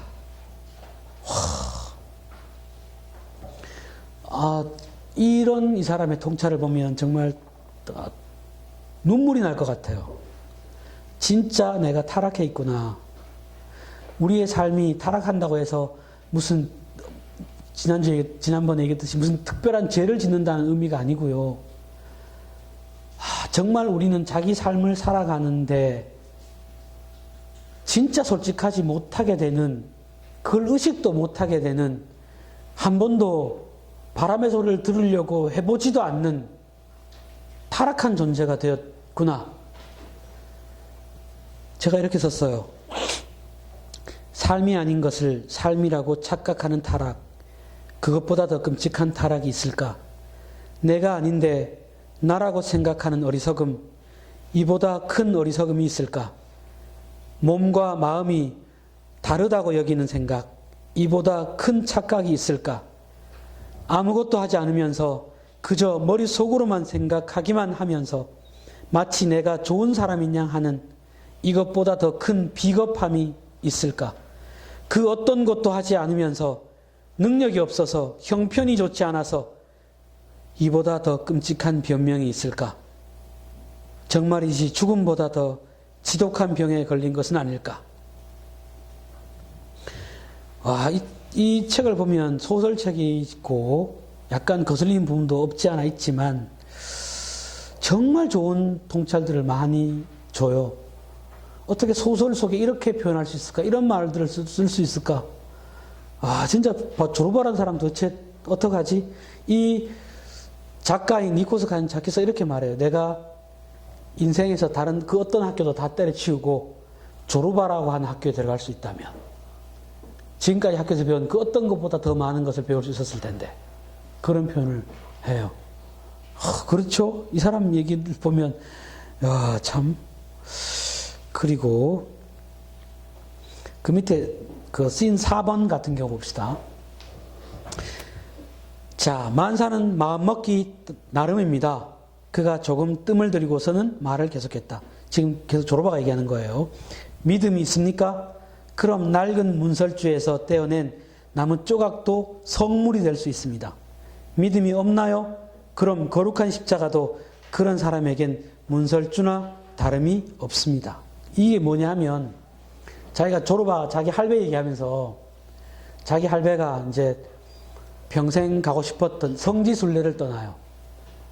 그쪽 저쪽 그리스나 이쪽 지역에 고대 문명 그쪽에 쪽에 있는 사람들은 이런 꿈을 가진 사람들이 많아요. 그래 기독교 성지 실제로 예수가 십자가에 못 박혀 간 그곳 그런 성지를 둘러보는 게 평생으로 소원으로 삼는 사람들이 꽤 있어요. 그래서 이제 그 할배가 자기가 늙은막에 이제 거기 성지순례를 갔다 온 거야. 갔다 왔는데 그 할배 친구 조르바의 할배 친구가 염소 도둑이었는데 이 도둑이 자기 친구 보고 야 네가 성지순례까지 갔다 왔는데 내한테 뭐 기념품을 당연히 갖고 왔겠지 막 이러면서 부담을 준 거예요. 그러니까 이 할배가 야 그럼 당연히 내가 사왔지 내가 갖고 왔지 선물을 오늘 밤에 신부님하고 오늘 밤에 그 먹을 거랑 포도주랑 잔뜩 준비해서 와. 그래 돌려보내면 그날 할배가 집에 가서는 집에 자기 집 문설주에 다 썩어빠진 문설주에서 그 조각을 문설주 조각을 하나 떼. 진짜 쌀알만큼 코다가리만큼 떼가지고 이제 좋은 천에리에 싸가지고는 그다 기름 한 당 딱 끄고 이걸 준비하고 있는 거예요. 친구하고 신부님까지 왔는데 막 그다 이제 막 미사를 막 이거를 이게 예수님이 실제 그 십자가에 못 박힌 그 십자가에서 내가 떼왔다. 그러니까 내가 이거를 내가 니한테 주는 거다. 그러면서 막 예배를 거룩하게 보내고 미사를 끝내고 뒤에 포도주 마시고 뒤에 막 시컷 이렇게 막 먹고 막 한 거야. 근데 이 염소도둑이었던 그 할배가 너무 감격해가지고 그거를 묶어가지고 이제 목걸이를 만들어가 자기 맨날 목에 차고 다니는 거예요. 차고 다니는 정도가 아니고 자기의 삶을 돌이키고 터키에서 이렇게 해방할 수 있는 독립운동에 참여해서 독립운동가가 돼요. 이 할배가. 그 말이에요, 지금. 믿음이 있으면 문설주도 띄어낸 이 나무 조각, 진짜 아무 조각 쓸모없는 이 나무 조각도 거룩한 성물이 되고 믿음이 없으면 진짜 십자가 띄어와라. 이게 무슨 의미가 있겠나, 이게 진짜로. 그런 말을 해요. 야, 참. 진짜 어쩌면 굉장히 간단한 것일 수 있어요. 우리가 우리 자신의 삶을 살아간다는 거, 나답게 살아간다는 거는 진짜 마음먹기 달린 건지도 몰라요. 우리 유명한 누구죠? 스님 얘기도 있잖아요. 그죠? 해골 바가지 물을 먹고 돌아서 오셨던, 그죠? 그런 것처럼 어쩌면 전부가 마음먹기인 것 같아요. 우리가 뭐라고 믿느냐에 달려있는 것 같아요. 내 자신을 뭐라고 믿는지. 왕자와 거지 얘기 지난번에 말씀드렸죠. 왕자는 지가 거지꼴을 하고 쫓겨났는데 사람들이 막 거지라고 어디 거지 새끼 하면은 막 두들겨 패요. 그런데도 왕자의 품격을 잃지 않아요. 지가 뭔데? 그냥 거지일 뿐이에요, 사실 따지고 보면. 그런데 이 왕자는 지 스스로가 지가 왕이라고 하는 사실을 단 눈곱만큼도 의심하지 않아요. 그러니까 왕으로서의 품격으로 살아내요, 야가. 아니 그 자식은 뭐 진짜 무슨 뭐 태어나자마자 뭐 달랐겠어요? 근데 이 거지는 왕으로 입혀놓고 모든 걸 다 지가 지금 다 갖췄는데 왕으로서 못 살아내네, 이게. 등신같이. 저 같았으면 홀랑 자리를 홀 뺏었을 텐데. 근데 문제는 자기 인식이에요, 자기 인식. 자기가 자기를 진짜 뭐라고 믿느냐가 전부예요. 내가 나한테 함부로 대하는 이유가 나를 빙신 쪼다같이 여기기 때문에 나를 빙신 쪼다같이 대하는 거예요. 그런 거잖아요. 조선의 아이들이 우리가 왕자 뭐 이렇게 딱 하면 떠오르는 이미지가 있잖아요. 왕자가 진짜 찌질하고 이런 느낌이 떠오르지 않잖아요. 뭔가 모르게 괜히 막 뭐 있어 보이고 품격 있어 보이고 막 이런 느낌이 들잖아요. 왜 그래요 도대체? 그냥 왕자는 그럴 거야 라고 하는 믿음, 신뢰감인 게 다한 거예요, 그게. 그런데 이 믿음이 그 사람이 그렇게 살도록 만들어내요, 이게. 신기한 일이죠. 그거 진짜 사람은 믿음대로 사는 것 같아요, 그게. 자기 자신을 진짜로 거룩한 사람으로, 내 안에 신의 품격을 가진 사람으로, 내가 진정 내 자신을 살아낼 수 있는 자유가 내 안에 있다고 진짜로 믿으면 그렇게 저절로 살게 되지 않을까요? 우리가 아침에 버스를 타는데 느낌이 쎄. 야, 아무래도 이 버스 타면 사고가 날 것 같아. 굉장히 불길한 예감이 들어. 그럼 탈까요, 안 탈까요? 안 타죠, 당연히. 타는 게 정신 나간 인간이지. 그 도로 다른 내 친구나 누가 있으면 끌어낼 거예요. 내리라고. 한 번만 믿어달라고. 니 아무래도 보라 하니까 내리라고. 끌어낼 거예요. 딴 거 없어요. 그거를 그렇게 내가 한 행위를 끌어낸 거는 내 안에 있는 이 믿음이 다예요. 내가 진짜 나를 거룩하고 고귀한 존재로 여겨서 나를 매일매일 거룩한 존재라고 나를 대접하고 나를 그렇게 행동을 하면 저절로 나는 거룩한 존재, 위대한 존재가 될 수밖에 없어요. 진짜 저절로 그렇게 될 것 같아요. 놀랍게도. 자, 난소공인데요. 앵무새 죽이기는 일단 넘어가시고 나중에 한번 읽어보시고요. 스스로요.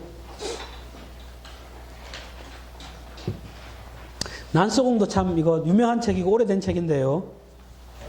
특히 변호인 영화 때문에 또 한 번 주목을 받았고요. 그죠? 불임 사건에서 사람들 독소 모임하는 사람들을 간첩으로 몰아가지고 때려잡은 사건이죠.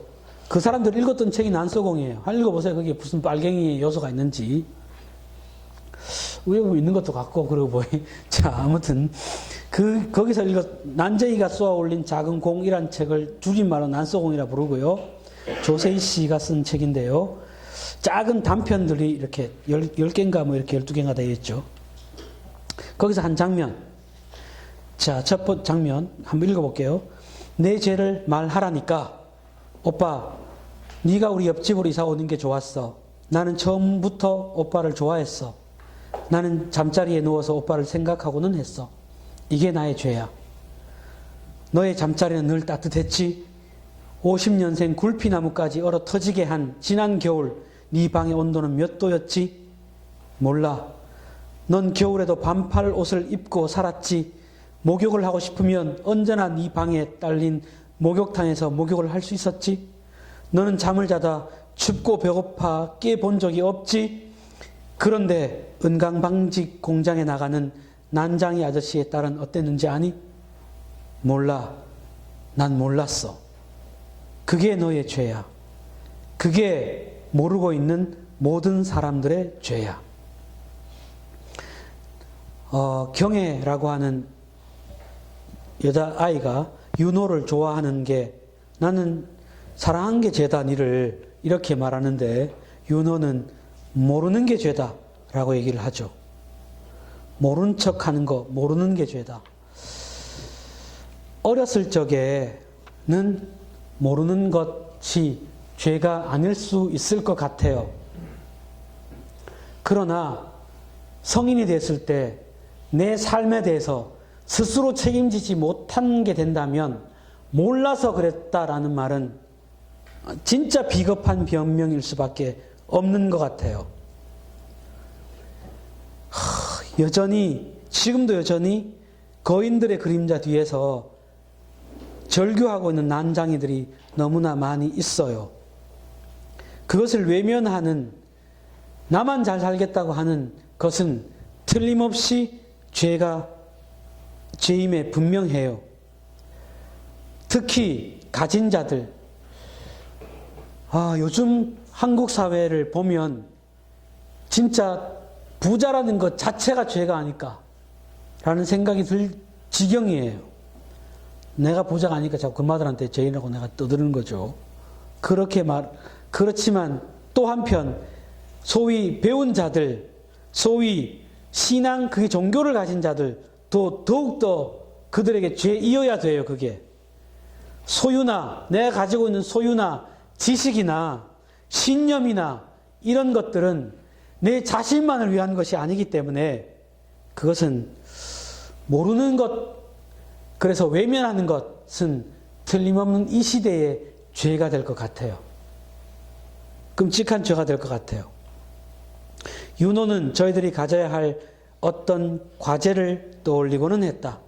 그 과제란 사랑, 존경, 윤리, 자유, 정의, 이상과 같은 것들이었다.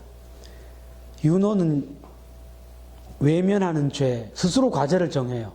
누가 윤호에게 과제를 부여하지 않았어요. 스스로 과제를 정했어요.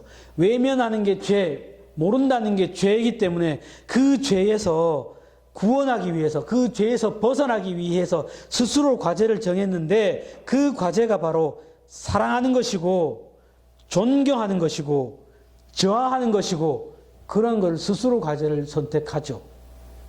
역시 우리나라 70년대, 80년대의 상황이 그대로 묻어나 있고요.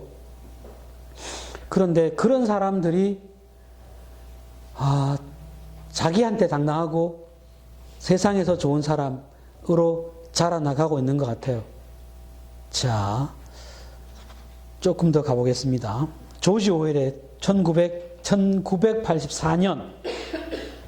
조지 오웰은요, 성경 다음으로만 읽힌 저자다. 이렇게 불린 사람이고요. 굉장히 유명한 책을 몇 권 남겼죠. 그 중에 뭐 동물농장 같은 거, 그죠? 동물농장의 글도 너무너무 비극이고 슬프고요. 동물들의 이야기가. 특히 그 말이었나요? 그 녀석 이름 뭐였더라? 하여튼 그 녀석이 끌려가는 장면은 정말 너무 막 동물농장에 문제가 생겼을 때 말이 늘 느끼는 것은 그래 우리가 힘드니까 내가 더 열심히 해야지. 그러면서 밤낮 쉬지 않고 일을 대는 그 말이 맨 마지막에는 이렇게 도달장으로 끌려가는 장면이 나오는데 그거는 지금 우리나라의 그 비극, 노동자들의 비극을 얘기하고 있는 것 같아요. 우리는 항상 국가가 힘들 때마다 허리를 더 졸라매야 된다면서 어려우면 전부 다 우리 탓이 우리가 조금 더 노력하면 돼. 더 열심히 살아야 돼. 결국 허리 끊어지겠다. 너무 땡겨가지고. 뭐 언제까지 도대체 해야 되는지 모르겠는데 계속 그런 식으로 강요당하면서 우리를 계속 학대하는 쪽으로만 우리는 했던 것 같아요. 근데 그게 너무 안타깝게도 그게 너무 우리 위에 세대, 지금도 그런 사람들이 많지만 다 착하고 성실한 사람들이라는 거죠. 삶을 열심히 사는 거 외에 아무것도 모르는 사람들, 그 사람들이 평생 그들이 하는 그 노력과 성실함의 대가를 누군가 다른 인간들이 빼앗아가고 그들에게는 강요된 성실만 있었다는 것이 너무 비극인데요. 그런 것들, 그런 얘기도 있었고요. 1984년 이 얘기는 당시에 나치나 공산주의를 빗대서 쓴 거예요. 빅브라더 옛날에 이거 초반에 나왔던 옛날 이야기를 보면 빅브라더를 빅브라더니까 큰 형이라고 대형으로 이렇게 그 번역해 놓은 책들이 초반에 나왔던 책들은 그렇게 돼 있어. 대형 이래가지고 뭐냐 대형이 도대체 뭐 소형도 아니고 대형도 아니고 중국 홍콩 영화도 아니고 아무튼 요즘에는 빅브라더로 되어 있고요. 거기에 빅브라더라고 하는 뭐 실체가 있는 것도 아닌데 하여튼 온통 모든 국가를 감시하는 그 국가에서 살아내는 사람들의 이야기를 그 주인공이 윈스턴인데요. 윈스턴과 줄리아의 대화를 살짝 이렇게 실었어요. 자, 윈스턴이 이렇게 말해요. 한 가지 중요한 점은 어떻게 한들 아무런 차이도 없겠지만 우리는 서로를 배신해서는 안 된다는 것이요. 이 사람들은 연애도 할 수 없고요. 사랑도 할 수 없어요. 사랑을 하면 잡혀 죽어야 돼요. 그런데 이 윈스턴과 줄리아가 비밀 사랑을 해요. 그리고 형제단이라고 이 빅브라더를 무너뜨릴 수 있는 비밀 단체에 속해 있으나 그러나 발각이 돼서 두 사람이 다 잡혀서 이제 정말 끔찍한 고문을 당하거든요. 끔찍한 고문을 당하기 전에 두 사람이 대화를 나눈 거예요. 그러니까 우리가 어차피 죽게 되겠지만 우리 배신하지 말자. 지금 그 얘기예요, 윈스턴이. 그러니까 줄리아가 이렇게 말해요. 자백을 하는 것, 의미하는 것 같은데 결국 자백하게 될 거예요. 사람들은 모두 자백하고 말아요. 고문을 하니 어쩔 수 없는 일이지요. 실제로 두 사람 다 막 서로를 막 증오하고 다 이렇게 고문당해서 그렇게 해요. 그러니까 윈스턴이 이렇게 말합니다. 자백을 말하는 게 아니요. 자백은 배신이 아니요. 당신의 자백도 중요하지 않고 오직 감정만이 중요한 것이요. 그놈들 때문에 내가 정말로 당신을 사랑하지 않게 되면 그것이야말로 진짜 배신이요. 모진 고문을 이기지 못하고 서로 부인하고 서로를 저주하게 되겠지만 그러나 입으로 뱉는 배신이 아니고 진짜 마음으로 사랑하지 않게 되면 그게 진짜 배신인 거다. 그렇게 말하면서 그 구절 중에 또 그러나 목적이 그저 살아남는 것이 아니고 인간으로 남는 것이라면 우리가 이 땅을 살아가는 데에 그저 살아가는 것, 생존 자체가 목적이 아니고 인간으로서 남는 것이라면 우리는 결코 사랑하는 일을 포기할 수가 없는 거죠. 삶의 본질이 사랑이기 때문에 겉모양으로는, 입으로는 서로 거부하고 비난하게 될지도 모르지만 세상살이가 고통스럽고 서글퍼가지고 진짜 어쩌면 짐승처럼 살고 있는지도 모르지만 그러나 윈스턴의 말처럼 끝까지 우리 자신을 배신하지 않는 것, 그게 중요하지 않을까. 진짜 사람이고 싶고 사랑하고 싶고 진짜 자기이고 싶고 그렇게 그거를 지켜내는 유일한 길이 사랑이 아닐까. 자기 자신에 대한 사랑, 삶에 대한 사랑, 그거를 우리가 끝까지 잡을 수만 있다면 그래도 삶을 잘 살 수 있게 되지 않을까? 그런 생각이 들었습니다. 자, 제가 두 번째 강의에서 이 강을 끝내고 나서 제가 이런 생각을 했어요. 두 번째 강의에서 제 나름엔 실패라고 생각을 했는데, 실패했던 이유가 결코 너무 많은 것을 막 욕심을 내니까 오히려 잘 못했구나 이 생각이 들어서 욕심을 내지 말아야지. 조금 양이 좀 작더라도 이렇게 할 수 있는 얘기를 다 할 수 있게 해야지 했는데 오늘도 양이 너무 많아가지고 자꾸 책이 너무 좋은 것들이 너무 많아서 사실은 소개를 자꾸 하다 보니 자꾸 끊길 수 있는 것 같다는 생각이 듭니다. 하나 정도만 더 하고 마무리를 짓겠습니다. 자, 광장을 해볼까요? 최인훈의 광장 있나요, 거기에? 네. 최인훈 씨의 광장, 우리나라 이렇게 초기의 인물들 중에도 문학 책 모임을 하다 보니까 굉장히 좋은 책들이 많이 있더라고요. 진짜 좋은 책들이 많이 있었어요. 장용학 씨 같은 책도 너무너무 좋았고요. 그 당시에 벌써 우리나라에도 이 정도의 탁월한 감각을 가진 이런 사람도 있었구나. 제가 진짜 무지했구나. 제가 왜 그래 되냐 하면 제가 철학과 신학을 공부를 하면서 철학과 신학 공부가 너무 사실은 이게 힘든 공부라서 그런 쪽의 책을 많이 읽다 보니 일반 문학이라는 책들은 거의 사실 잘 읽지 않았어요. 옛날에 책을 잘 옛날에 본격적으로 독서를 하기 전에는 소설도 많이 읽었지만 그래서 그 이후에 본격적으로 철학 공부나 이런 걸 하면서는 문학책을 읽는 게 사실은 조금 내가 조금 너무 아까 얘기했죠. 더럽게 건방지다고 너무 좀 낮게 봤어요. 그래서 뭐 하려고 그거 자꾸 그런 거 읽어서 이런 느낌이었어요. 재밌네. 막 둘이 사랑하고 그게 약간 한심스럽게 보기도 하고 그랬었어요.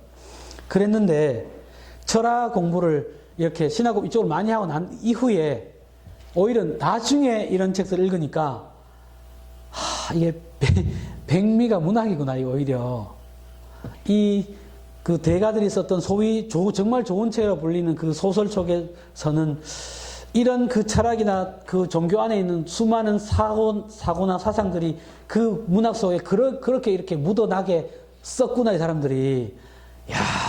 다시 보면 너무 좋더라고요. 그래서 다시 늦게 와서 소설책을 요즘 막 다시 읽고 있어요. 근데 읽을수록 좋더라고요, 그게. 아무튼. 근데 한국의 저자들도 훌륭하신 분들이 너무너무 광장인데요. 이것도 되게 유명한 책이고요. 수능에도 자주 나오고요. 아무튼.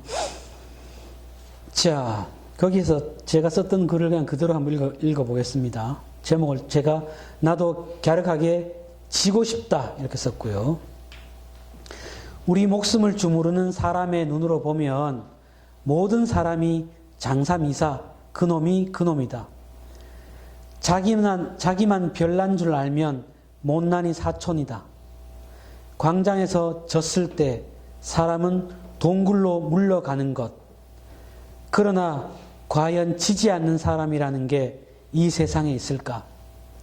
사람은 한 번은 진다. 다만 얼마나 천하게 지느냐, 얼마나 갸륵하게 지느냐가 갈림길이다. 어쩌면 인생은 이기는 것이 아닌 늘 지는 것에 가까운지도 모른다. 다만 천하고 못난 모습으로 지거나 저도 갸륵하게 지는지만 있는 것은 아닐까. 그러기에 지는 것에 익숙해지는 것, 질 때도 잘 지는 것, 지더라도 그것이 삶의 실패가 아니라는 것, 자신을 못난이라고 몰아세우지 않는 것, 이기고 지는 것만으로 삶을 바라보지 않는 것, 지는 것이 삶이라는 것. 가슴에 새기고 머릿속에 두면 좀 더 갸륵하고 기특하게 살아가게 되지 않을까. 제가 유일하게 하는 그 온라인 게임이 바둑인데요. 제대로 배워본 적도 사실 없고 어렸을 때 형님한테 그냥 배워서 그냥 재미삼아 두는 것인데 제 인터넷 바둑에서 승률이 48점 몇 프로 이렇게 돼요. 50%가 안 넘어가요. 그러니까 이기는 것보다 지는 게 더 많았던 거죠.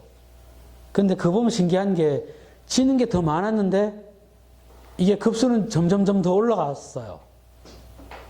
신기하죠? 지는데 왜 자꾸 도로 실력이 불지? 져야 되면 이 또 멍청이라서 이게 망쳐야 될 판인 것 같은데. 우리가 살아가는 삶에서 우리는 지는데 너무 익숙해져 있는 것 같아요. 어쩌면 삶은 우리가 처음에 우리 이 이야기를 시작했을 때처럼 삶은 낯설음이고 난관이라서 이겨내는 것보다는 무너지고 쓰러지고 지는 게 훨씬 더 많은 것이 삶이 당연한 것 같아요. 그게 삶인데 우리는 마치 지는 것이 실패하는 것인 양, 지는 게 마치 쓸모가 없는 것인 양 여겼던 것 같아요. 진은 씨가 이 책에서 말하듯이 지고 이김에 중요한 것이 아니고 삶이라고 하는 것은 질 때 갸륵하게 지는 것이 중요하다는 것을 깨닫게 해줘요. 질 때도 품격 있게 져야 돼요. 진 나에게 막 몰아붙이고 못난이라고 그러지 말고 나는 인생의 실패자가 아니에요. 그냥 삶의 난관 앞에서 부딪혀서 넘어졌을 뿐이에요. 넘어지는데 막 땡강 부리고 막 진 놈이 막 이상하지. 진짜 못났잖아. 그거 진짜 못난 짓이잖아. 그런데 졌을 때도 툭툭 잘 엉덩이 두들기고 잘 일어나면 그게 지는 것에서 그 사람의 삶의 품격이 드러나는 것 같아요. 저도 제가 인생을 살아보면서 잘 되는 것보다 못된 게 훨씬 더 많았던 것 같아요. 원인은 건방짐이고요. 너무 교만해가지고. 그랬던지 모르는데 어쨌든 그러면서 제가 눈꽃만큼이라도 자랐던 것 같아요. 실패 때문에. 졌기 때문에. 그래서 너무 힘들고 아팠기 때문에 제 마음이 조금씩 깨지지 않았을까. 그래서 건방지고 교만한 것들이 조금씩 깎이지 않았을까. 그래서 고통스럽고 힘든 사람들이 눈에 보이지 않을까. 내가 성공만 해왔다면, 이기기만 해왔다면 지는 사람들의 고통 따위에는 관심도 없고 그 이긴 애들의 하는 짓거리가 니는 왜 지는데? 나는 했는데. 그런 거잖아요. 그래서 소위 잘 나가는 저 위에 계신 분들은 서민들의 삶이 보이지 않는다고요. 그 새끼들은 맨날 이겨왔으니까. 진 사람들의 눈물과 땀이 뭔지 몰라요. 그들이 몰래 흘려야 했던 피눈물이 어떤 건지 몰라요. 사람들한테 고개 더 들지 못해서 돌아서야만 했던 사람들 99%의 서민들이 어떻게 삶을 살아내야 되는지를 몰라요.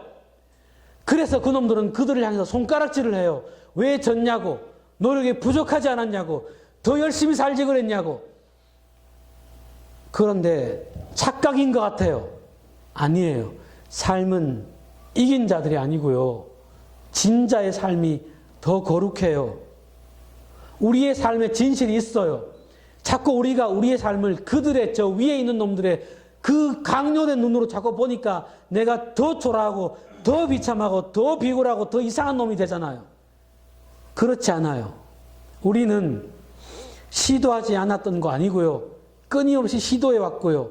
부딪혀 왔지만 깨졌고 무너졌고 그렇지만 또 일어났을 뿐이에요. 저도 진짜로 갸륵하게 질 수만 있다면 그게 진짜 멋질 것 같아요. 어저께 한 녀석을 만났는데 지가 야망이 너무 큰 아이예요. 시험 공부를 겁나 열심히 했는데 지가 원하던 점수에 이르지 못했어요. 막 자기 자신에 대해서 막 엄청나게 자학을 하더라고요. 너무 안타깝고요. 그렇게 노력한 자기를 왜 스스로가 지를 비난해야 될까? 그렇게 애썼는데 누가 봐도 열심히 노력했는데 왜 스스로가 스스로를 비난하고 욕하지? 자기를 못난 놈이라고, 재능이 없다고, 희망이 없다고.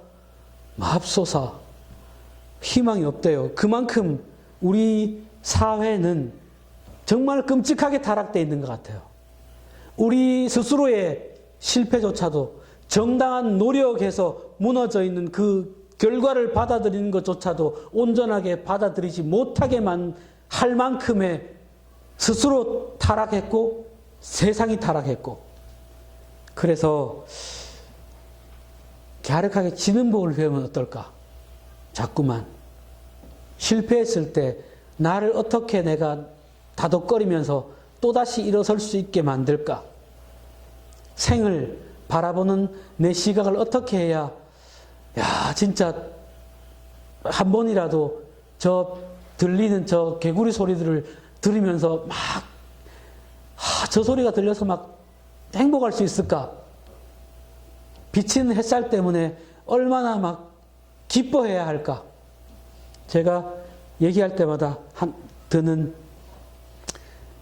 그 얘기 있죠. 그 천사의 도시, 시티 오브 엔젤이라고 유명했던 영화가 있는데요. 전에도 한번 얘기했던 것 같은데, 천사가, 도서관에 사는 천사가 책을 하도 많이 읽어가지고 인간의 삶이 뭔지 다 알아. 그런데 실제를 모르겠는 거야, 천사가. 인간은 그 씹는 느낌이 어떨까? 진짜 사랑하면서 그 애틋함의 느낌이 어떨까? 진짜 살아있는 사람이 달리면서 그 느껴지는 그 바람의 느낌은 어떨까? 너무 궁금한 거야. 책을 그래서 다 알긴 다 아는데. 진짜 인간이 되지 않으면 죽어도 어떻게, 천사로서는 그 영적인 존재로서는 도저히 알 수가 없는. 그래서 건물에서 확 뛰어내려서 인간이 되죠. 인간이 이제 영화 설정은 높은 건물에서 뛰어내려서 땅바닥에 떨어지면 천사가 인간으로 바뀌어. 근데 떨어졌으니까 다 깨졌을 거 아니에요. 피 질질 나고 무릎 다 깨져서 아파 죽겠는데 좋아 죽겠는 거야. 좋아서 죽겠는 거야. 리얼이잖아, 이게. 이 고통이, 아픔이 이거 아프고 죽겠네. 이게 진짜 아픔이구나. 우와, 이게 인간이 진짜 삶이구나. 좋아서 죽겠는 거야. 도로 그걸 행복해 해. 그러면서 지가 천사일 때 사랑에 빠졌던 그 여자 의사와 진짜 사랑을 빠지는데 그 두 사람이 너무 좋아서 행복해서 둘이 같이 여행을 떠나요. 여행을 떠난 첫날, 그날 도로에서 차에 치여서 여자가 죽죠. 근데 원래 천사들은 항상 둘이 다녔거든요. 그러니까 지가 인간이 됐지만 지 옆에 지랑 항상 같이 다녔던 천사가 옆에 있는 줄 지가 알아. 그래서 눈에 보이지 않지만 그 천사하고 얘기를 해요. 니는 분명 네가 그 여자를 그렇게 사랑해가지고 인간이 되고 싶어서 그래 인간이 됐는데 인간이 되자마자 그 여자가 죽어버려서 혼자 남으니 내가 인간이 된 걸 후회할 거라고 생각하겠지만 후회하지 않는다고. 이 고통도 진짜라고. 이거는 천사로서는 도저히 경험할 수 없는 인간만이 가진 진짜 리얼한 고통과 아픔의 경험이라고. 죽을 만큼 아프지만 아픔마저도 이건 리얼이라고, 진짜라고, 이게 삶이라고. 그게 삶인 것을 우리가 살아내는 절망도 한숨도 패배도 고통도 이게 진짜인 것을, 이거는 그토록 누군가는 그토록 간절히 바라는 이게 진짜의 리얼한 삶인 것을 우리는 자꾸만 놓치는 것 같아요. 뭔가를 가져야만, 뭔가를 얻어야만, 높은 위치에 올라야만, 굉장한 직장을 얻어야만 그게 삶인가요? 오히려 그것 때문에 디오게네스가 얘기했듯이 비켜라 야야 햇빛 가린다 라고 말한 것과 같이 오히려 그 수많은 것들이 우리를 진짜 삶에서 멀어지게 만들고 있는 세상인 것 같아요. 오히려 그 소크라테스의 얘기처럼 우리의 삶을, 진짜 삶을 살아가고자 하는 우리에게 갈채를 보내는 게 어떨까? 실패한 우리에게. 이것으로 오늘 강의를 마치겠습니다. 수고하셨습니다.